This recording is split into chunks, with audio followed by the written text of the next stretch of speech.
सुबह का वक्त था। गांव की मिट्टी से ठंडी हवा बह रही थी। लोग अपने अपने दरवाजों पर बैठे चाय पी रहे थे। सब कुछ शांत था, सिवाय एक मंजर के जिसने पूरे गांव को चौंका दिया था। गांव की गली में एक जनाजा जा रहा था। चारपाई उठी हुई थी, लेकिन उसे उठाने वाले मर्द नहीं थे। जनाजे को कंधा देने वाली थीं 4 जवान लड़कियां। उनके चेहरे धूप से जले हुए थे, आंखों में आंसू रुकने का नाम नहीं ले रहे थे, और उनके पीछे पीछे पूरा गांव चुपचाप चल रहा था। किसी ने धीरे से कहा, ये वही लड़कियां हैं ना जिन्हें हाशिम मियां ने कभी इंसान नहीं समझा था। दूसरे ने गर्दन हिलाई, हाँ, ये वही हैं। हाशिम इन्हें बोझ समझता था, पर देखो आज कौन उसके जनाजे को कंधा दे रहा है। तीसरा बूढ़ा आदमी धीरे से बोला, कितनी अजीब बात है, बेटा तो वारिस बना, लेकिन जनाजे को कंधा देने वाला कोई और निकला। थोड़ी दूर से एक रोती हुई आवाज आई। एक लड़की जोर से कह रही थी, अब्बा, हम वही हैं जिनके लिए आपके पास कभी 2 मीठे बोल भी नहीं थे। आज उन्हीं हाथों ने आपकी मिट्टी को आखिरी सलाम किया। सारा गांव खामोश हो गया।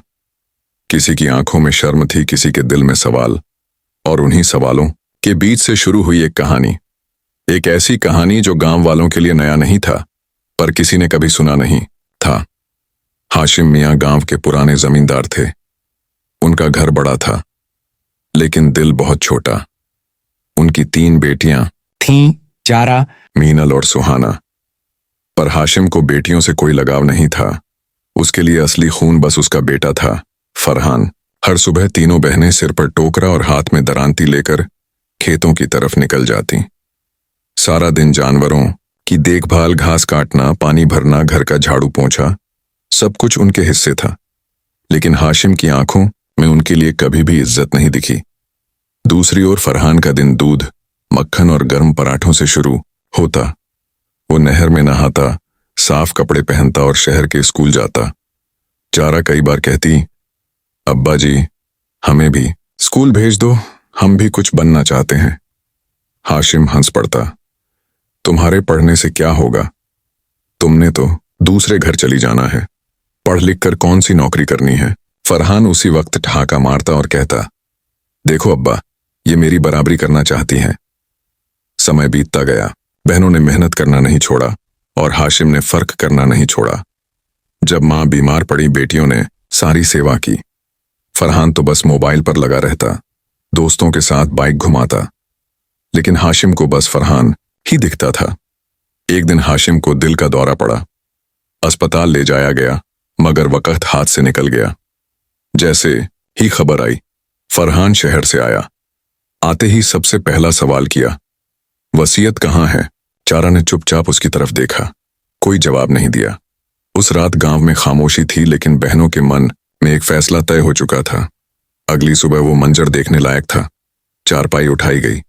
फरहान तो कहीं दिखा ही नहीं, क्योंकि उसे तो डर था। उसे जनाजा उठाना शर्म की बात लगती थी। बहनों ने बिना किसी शिकायत के जनाजे को कंधा दिया और पूरे गांव को हैरान कर दिया। लेकिन असली कहानी तो उसके बाद शुरू हुई। हाशिम के जाने के बाद फरहान ने जायदाद पर कब्जा करना चाहा। उसने बहनों से कहा, यह सब मेरा है, तुम लोग तो बस नाम की बेटियां हो। पर जारा ने धीरे से जवाब दिया, हम नाम की नहीं, कर्म की बेटियां हैं। तुझे बस जायदाद चाहिए थी, हमें उसका नाम।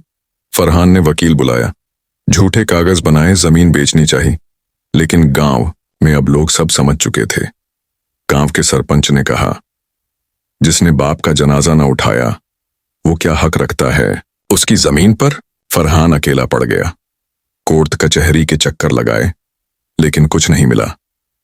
एक दिन चोरी छिपे गांव में घुसने की कोशिश की, लेकिन गांव वालों ने पहचान लिया और भगा दिया।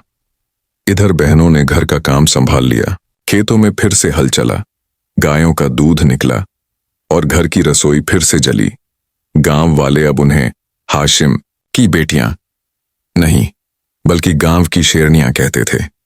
महीनों बाद एक दिन गांव की चौपाल में एक बूढ़ा बोला, बेटा तो वारिस था जायदाद का, बेटियां वारिस निकली उस नाम की जो जनाजे से मिट्टी तक साथ रहा।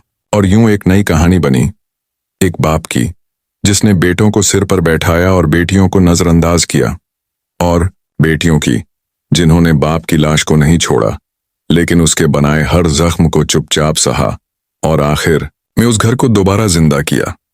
ये कहानी सिखा गई, बेटियां अगर ठान लें तो मिट्टी को भी सोना बना सकती हैं।